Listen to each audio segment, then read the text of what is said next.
Good evening and welcome to our special live coverage of the 33rd Arab Summit, broadcasting from Kuwait. I'm Yusuf Ibrahim and I'll be joined with my co-anchor Adla Demoghay. Tonight we have an engaging show that's lined up just for you. We'll be joined by various experts and voices from across regions via live telephone interviews, providing unique perspectives on the key topics that are being addressed at the summit. Additionally, we will have a guest in the studio who will offer valuable insights and analysis on the 33rd Arab Summit, from economic integration to the pressing issues that's facing Palestine and the broader Arab world. The 33rd Arab Summit is of paramount importance. We'll be delving deep into these topics and more, exploring the implications for the region. So sit back, relax, and join us as we unravel the latest developments and delve into the critical issues that's shaping the Arab world. Let's get started.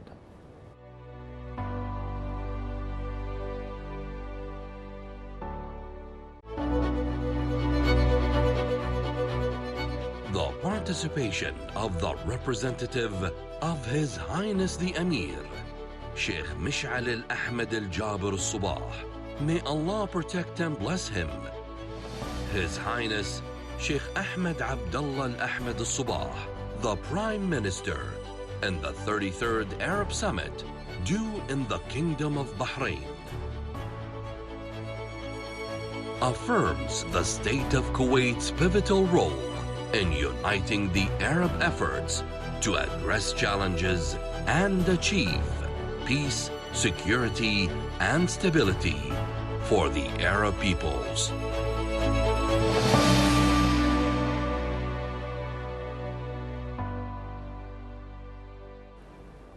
Good evening, everyone. Before we begin our discussions, we're honored to have with us as our first guest Ambassador Rami Tahboub, the Ambassador of the State of Palestine to Kuwait via phone call. Ambassador Tahboub will be sharing his perspectives on the latest developments and the Palestinian perspective on the summit's agenda. Thank you for joining us. Thank you for hosting me. What are the key priorities for Palestine at the 33rd Arab Summit, particularly in light of the ongoing Israeli attacks and occupation?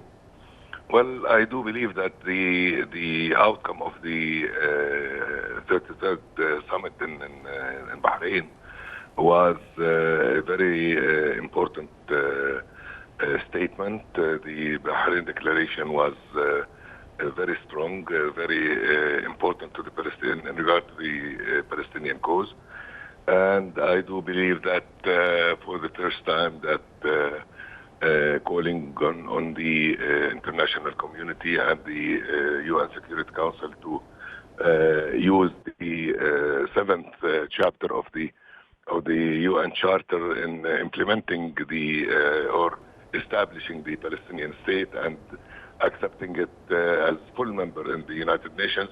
This is very important. This is it's a push forward step by the Arab countries regarding the Palestinian cause, and it shows the unity of the Arab countries in regard of Palestine.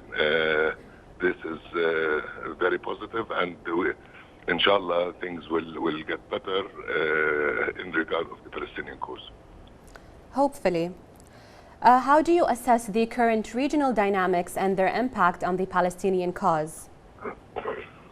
Well, the regional dynamics, I think that on the level of the Arab world and the Arab steering committee, or the ministerial committee that has been formed after the emergency summit held in Kingdom of Saudi Arabia, and the move and the travelings of the committee all over the international decision maker capitals was very, very helpful, was very promising in regard of the Palestinian cause and in regard of facing this genocide going on against our people in Palestine in general and in Gaza particular. So I do believe that if we go on in such dynamic moves, things will get to the interest of the Palestinian people, inshallah, eventually. Do you have any final remarks that you would like to add to our viewers? I would like to stress and on the speech of His Highness Sheikh Ahmed Al Abdullah this afternoon in the summit. It was one of the strongest speeches again in regard to of the Palestinian cause. It showed the affirmative position of the state of Kuwait in regard to Palestine, and I think that this is another evidence that shows that Kuwait is standing by the Palestinian people and by the Palestinian legitimacy in these strong terms. Thank you, Ambassador Rami Tahboub.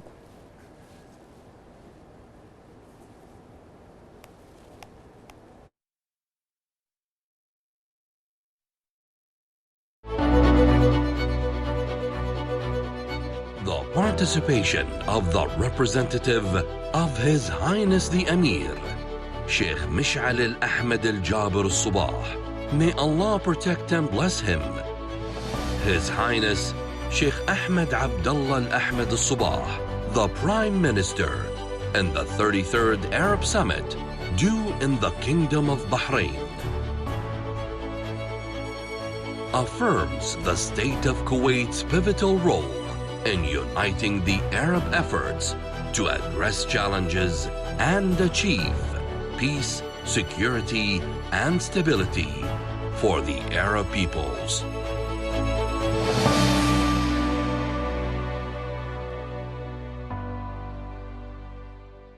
In a historic moment, Bahrain has taken the helm to host the 33rd Arab Summit for the first time since its inception. The summit, which convenes at the level of regular or emergency summits, marks a significant milestone for the Kingdom of Bahrain.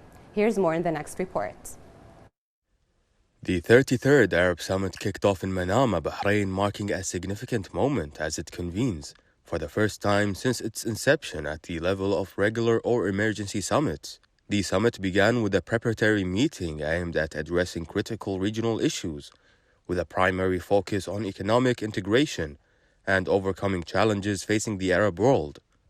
Senior officials from the Economic and Social Council gathered for the initial meeting, followed by ministerial-level meetings that included participation from ministers of industry and trade. These meetings aimed to prepare economic and social files for discussion during the summit. The summit's meeting schedule includes several crucial sessions. On Monday, May 13, 2024, the summit witnessed two significant meetings.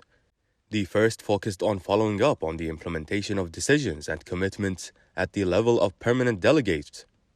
This was followed by a meeting of permanent delegates to the League of Arab States, which prepared for the preparatory meeting of foreign ministers.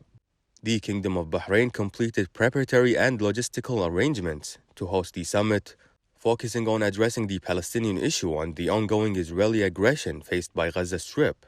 Additionally, the summit aimed to tackle issues affecting the Arab security and stability system, along with economic challenges faced by Arab countries. Bahrain has taken all necessary measures to ensure the organizational and political success of the summit. As the summit progresses, the eyes of the Arab street remains fixed on the outcomes and decisions that will shape the future of the Arab world.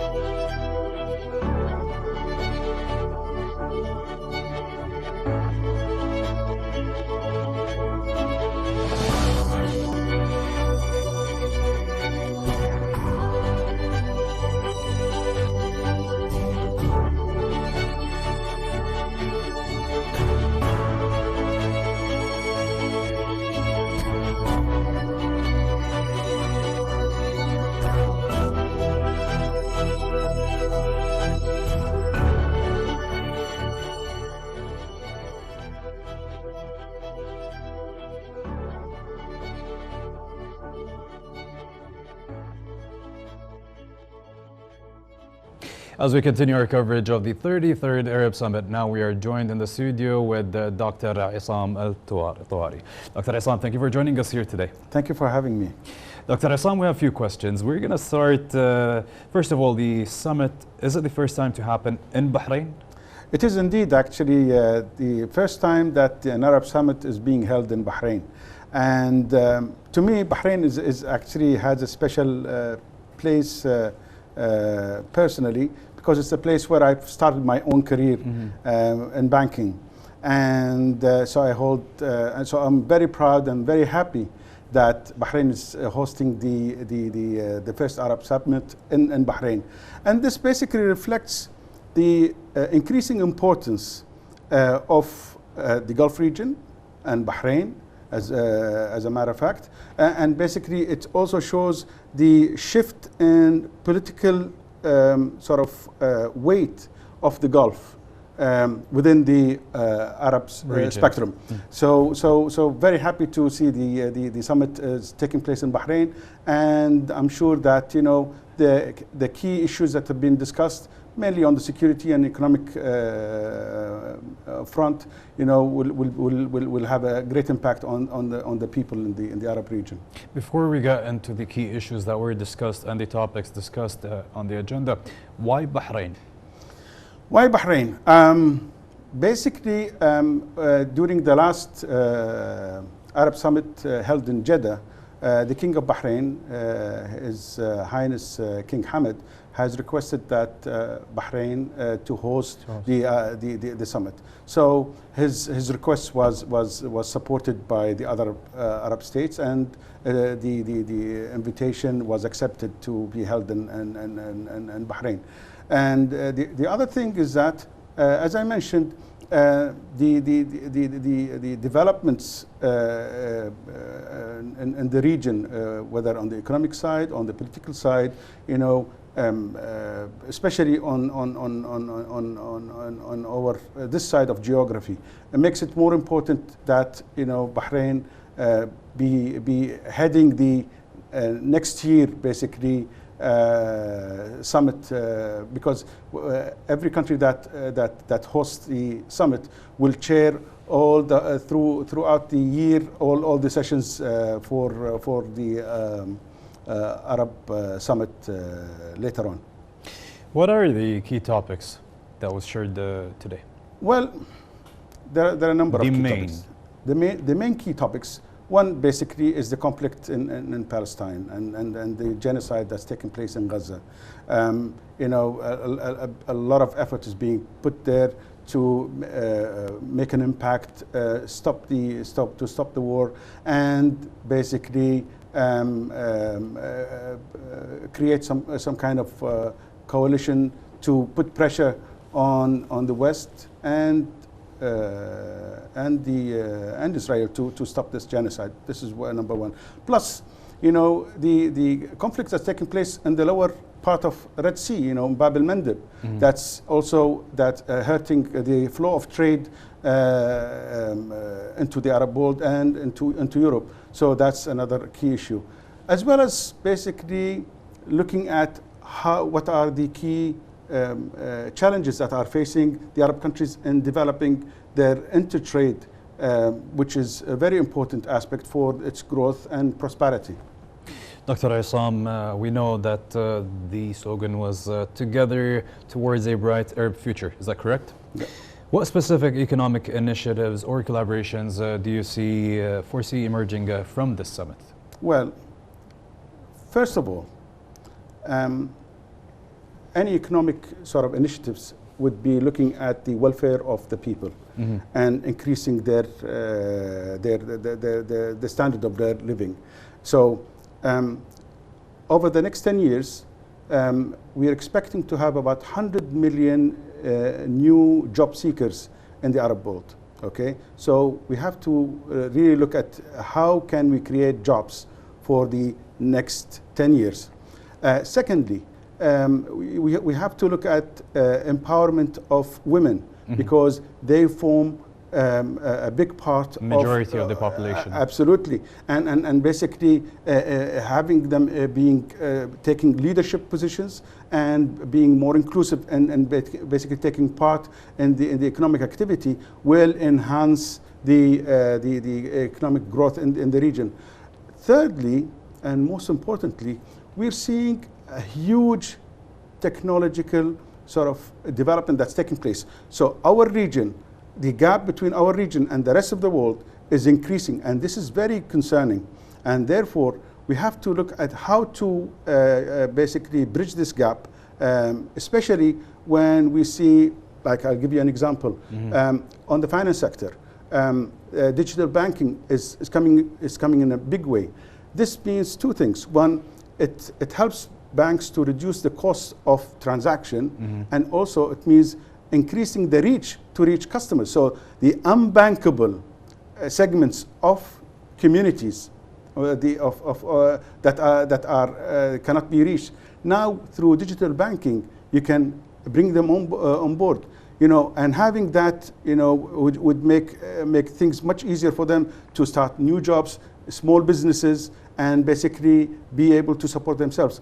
All these new things, small things, will have a big impact, both socially, economically, and basically on the welfare and growth of those people. You mentioned there's a gap that needs to be filled. Yeah. Can you elaborate more on that gap? Well, basically, we can see that in Asia, Europe, the economies are moving into non-cash economies. Okay? You mean the gap that they have moved faster in words of technology? Absolutely. And we need to move Absolutely. with them in parallel. Absolutely. Otherwise, we'll be left behind. But Dr. Islam, do you see it doable that with AI coming up now, is it going to take jobs off the market, or is it going to increase jobs on the market? That's a very interesting question. And there are two answers to this question. The pessimists would say, basically, it's going to take jobs from people, okay? The optimists, they would say it will create more jobs. Why? Because, when you have AI will be very good in doing the sort of the repetitive, routine jobs, okay? While higher end jobs where it requires more intellectual contribution will still be held needed by humans. And therefore, it would create new jobs in terms of cybersecurity, in terms of basically, in terms of digital banking, in terms of e-commerce, and so on and so forth. So with AI, it can basically help in looking at big database, read it, and give you analysis that it could take weeks for people to analyze. Correct, Dr. Islam. We're going to dig deeper more into AI and more into the economy. But before we continue, we're going to go back to my colleague Adla Dimaqay with another phone call and more questions.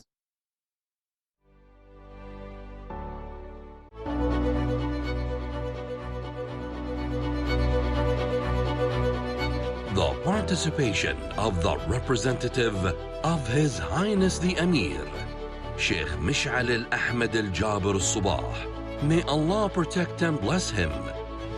His Highness Sheikh Ahmed Abdullah al-Ahmed al-Subah, the Prime Minister, in the 33rd Arab Summit due in the Kingdom of Bahrain,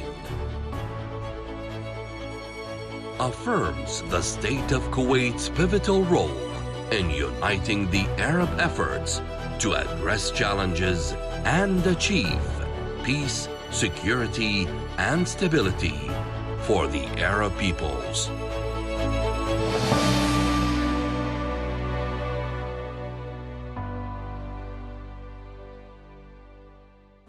We now have a live phone call with Hind Sayed, a prominent journalist from Egypt.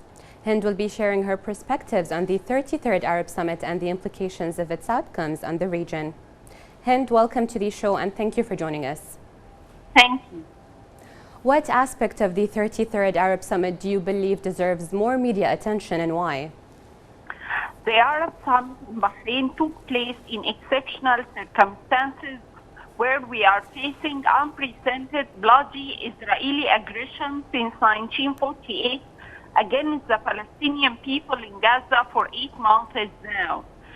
Now, hardline Israeli position doesn't respond to pacification efforts in a challenging situation where Israel sees itself above the international community and the rule of law. Here comes the Arab position under the spotlight, looking for a unified Arab voice and unified Palestinian voice that realizes the continuity of the aggression is a threat to the Arab national security. That's why this summit is decisive in time and place. The summit deserves the title to be or not to be because of the unprecedented circumstances that surround it. Stopping the war in Gaza topped the agenda of the Arab leaders. The summit had put a way forward and called for the deployment of peacekeeping forces under the auspices of the United Nations till the implementation of two-state solution.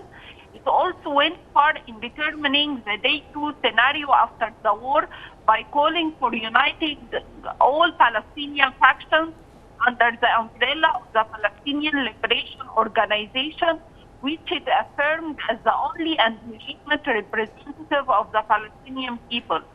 It also agreed on calling for international conference under auspices of the United Nations for solving the Palestinian issue, and that puts Israel and the U.S. in a huge embarrassment.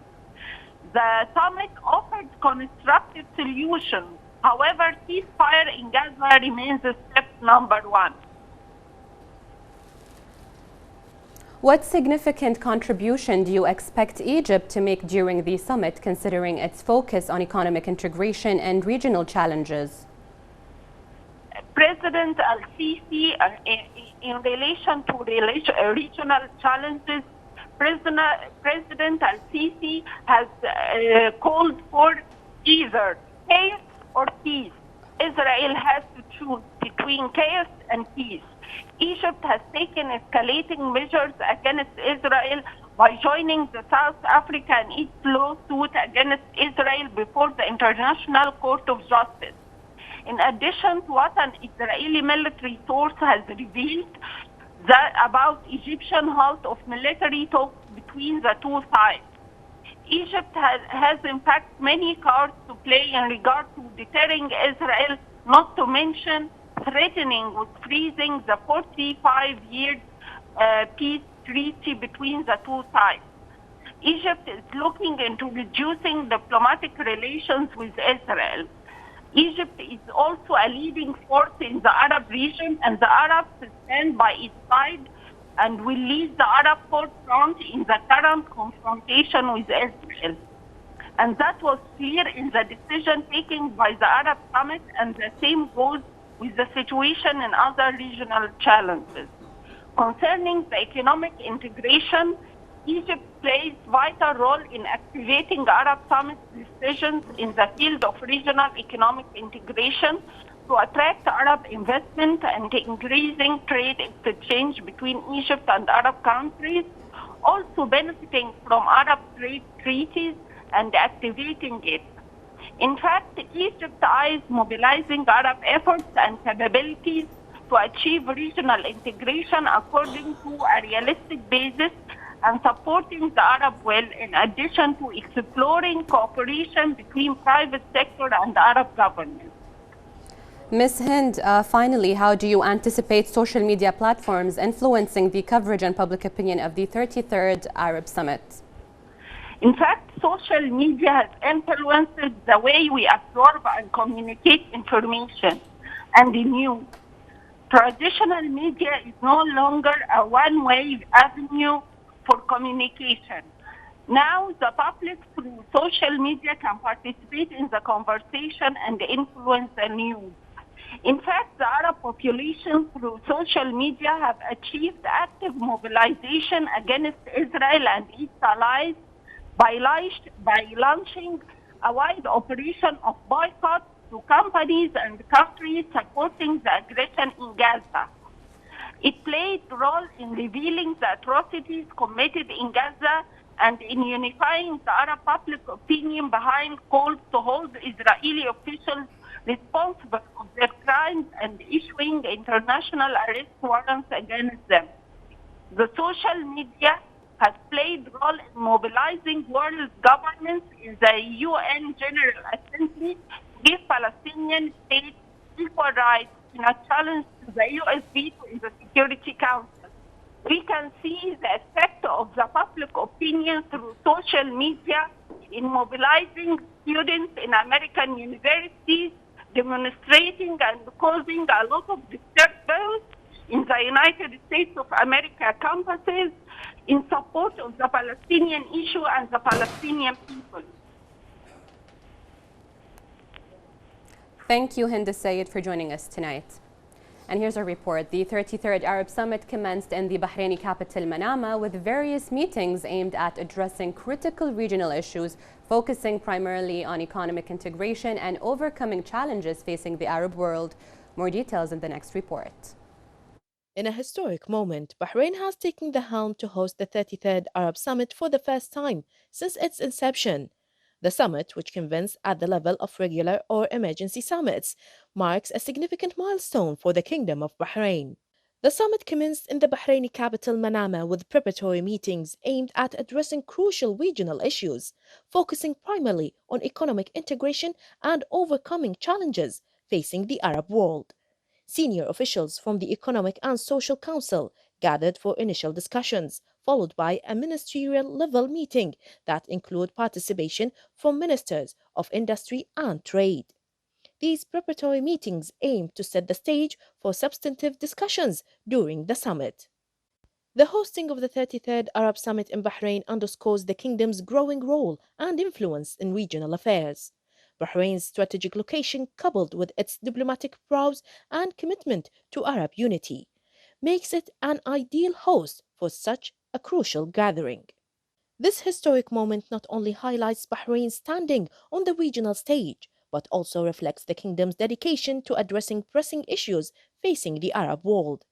As the summit progresses, all eyes are on Bahrain as it navigates the discussions and deliberations that will shape the future of the region. The 33rd Arab Summit in Manama is a testament to Bahrain's commitment to regional cooperation and solidarity.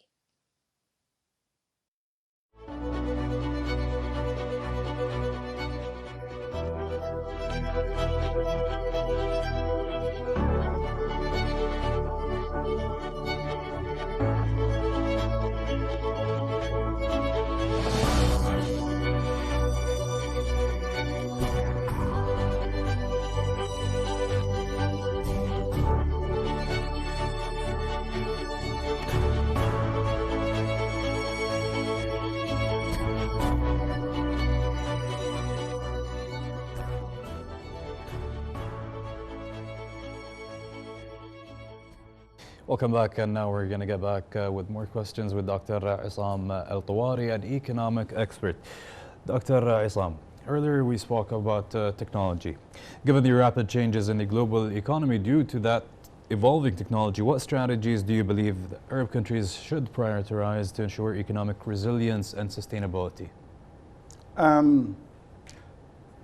One major decision is basically to do economic reforms. And to do economic reforms, you need to take hard decisions that would have impact both on the social side as well as the political side. Like stopping the waste in government expenditure, as well as basically looking at how to diversify the sources of revenue, especially within the Gulf. The two largest economies in the Gulf, UAE and Saudi Arabia, has taken the step towards increasing the share of non-oil revenue that's now contributing about over 40% of their GDP, which is very significant, as opposed to Kuwait, where about 90% of our revenue is coming from oil. And oil is not sustainable. And therefore, very important, to do any reforms is to basically see how we can move in towards increasing the participation of the private sector, creating new jobs, the government moving from being the largest employer of within the country towards being a regulator and a supervisor that ensures providing a sustainable and business-friendly environment for both locals as well as foreign investors. Foreign investors, they'll come only if they see that there is value that you're bringing to the table, or they can see value in your contribution. And we can see that certain countries that have succeeded in attracting foreign investments. I'll give you an example. Kuwait has attracted around $600 million of foreign direct investment in Kuwait. Mm-hmm. Bahrain has attracted 2.5 billion. Oman has attracted about $5 billion, $5 billion of foreign direct investments.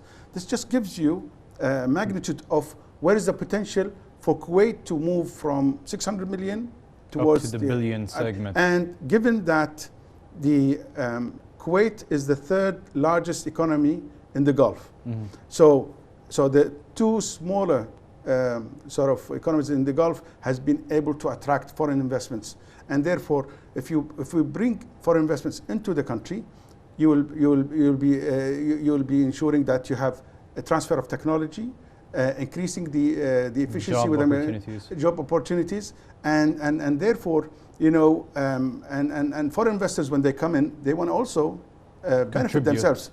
They want to benefit the country, but as well as they want to benefit themselves. Mm-hmm. And therefore, we have to make sure that the regulatory environment is also business friendly, that we have control, but at the same time we provide, we become a facilitator for the foreign investors.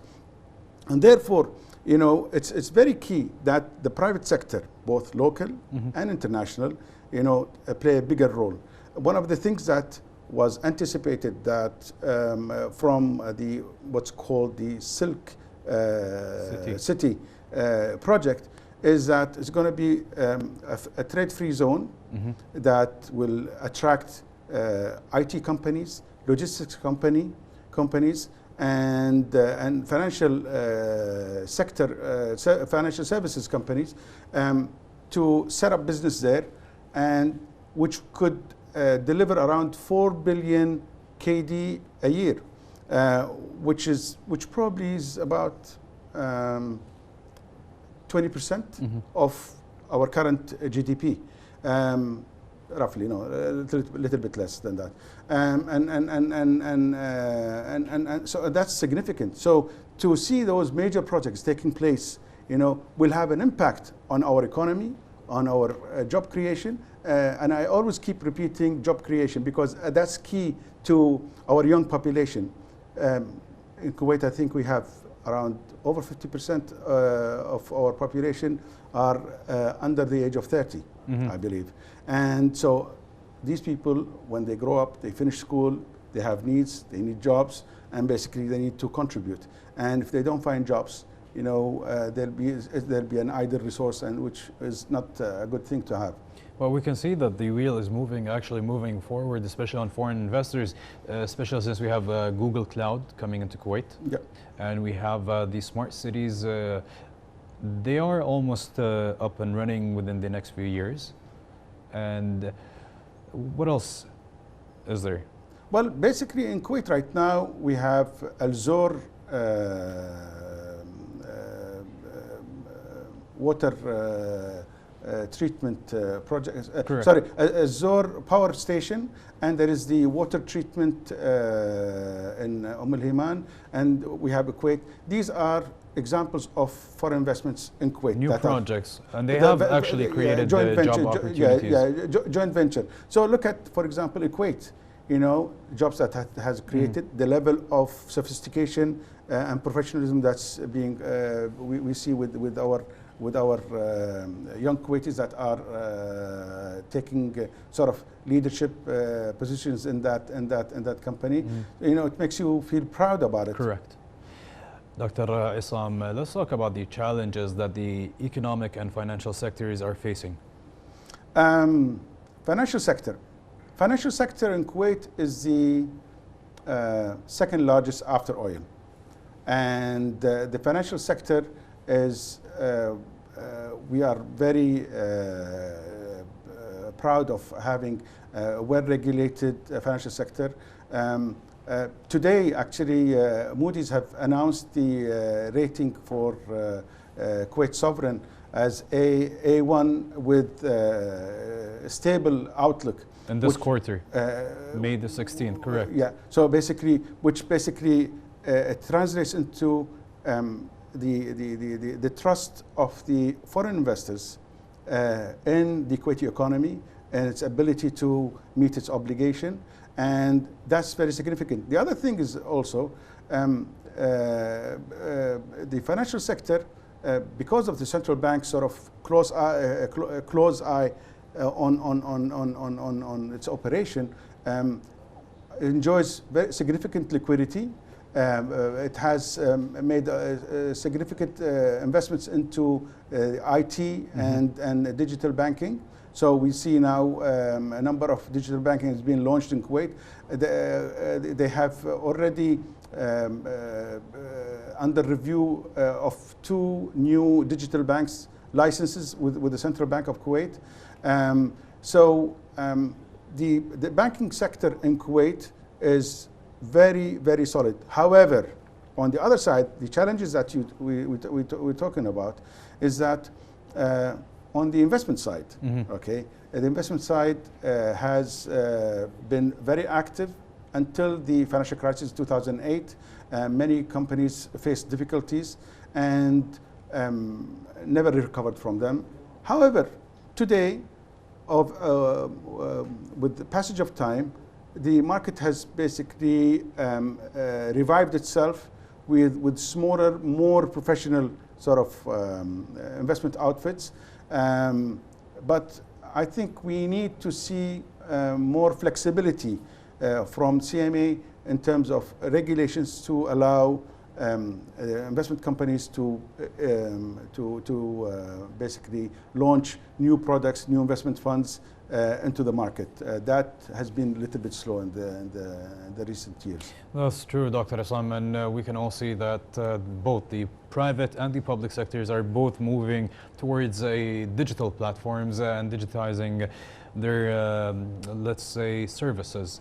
Dr. Isam, we're going to continue with more questions after getting back to my colleague Adla Demoghay with more phone calls. Stay tuned.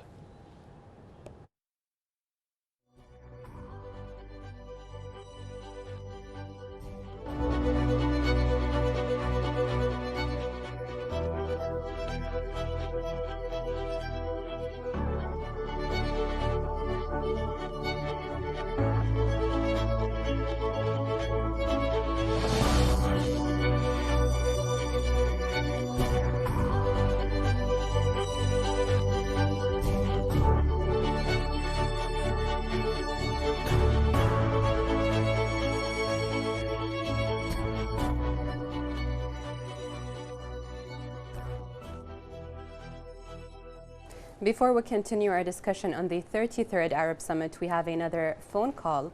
We're pleased to welcome Professor Turki Al-Shammari in the Finance Department at Kuwait University. What financial challenges do you anticipate at the 33rd Arab Summit, and how should they be addressed? Actually, the Arab League Summit is considered as a crucial event that brings together representatives from the Arab countries in order to discuss various issues to foster inter-Arab cooperation for development purposes. In other words, it is a platform to exchange ideas and explore ways by which to enhance performance and promote sustainability to the good of the Arab people. With respect to the financial challenges anticipated in this 33rd Arab Summit, in my opinion, the most important challenge is the economic fallout and debt sustainability that is breaking the bone of economies of many Arab countries. For example, the impact of the economic consequences of the financial crisis that has impacted or comes in the form of interest rate hikes in order to counter the inflation following the energy crisis in 2022. Also, that has led to tougher financing conditions. This can be formed in the limited fiscal policies. For example, there was a rapid rise of borrowing for most Arab states to tackle the COVID-19 and the aftermath of COVID-19 and the impact of war in Ukraine. All that has led to more recession in many Arab economies, which means less available funds. In your opinion, Professor, how can Kuwait promote financial cooperation among Arab states at the 33rd Arab Summit? The Arab As for Kuwait playing a role in promoting cooperation among Arab states in the 33rd summit, I would say that Kuwait has already been playing a vital role in fostering economic cooperation among Arab states and fostering Arab economies by playing an important role in granting loans almost with zero interest for infrastructure projects in many Arab states, and that was started in 1971, I think, or 72 up to now. But in generally speaking, one could say that as an Arab citizen, I have a dream which is to see elimination of tariffs on goods that are traded among Arab states. Other issues that are very vital, which are in the form of development of developing the human capital of Arab citizens. This come through by pushing the education level to the highest level possible. It's very important that Arab states should and must have, there is no option, the only option that Arab state has is to push up the education level to the highest level and foster this segment, because it is the source of all skills that are needed for Arab states to rise and confront the world that is changing rapidly. Thank you, Professor. Dear viewers, this was Professor Turki Shamiri in the Finance Department at Kuwait University. And now let's get back to Yusuf with the distinguished guest. Thank you.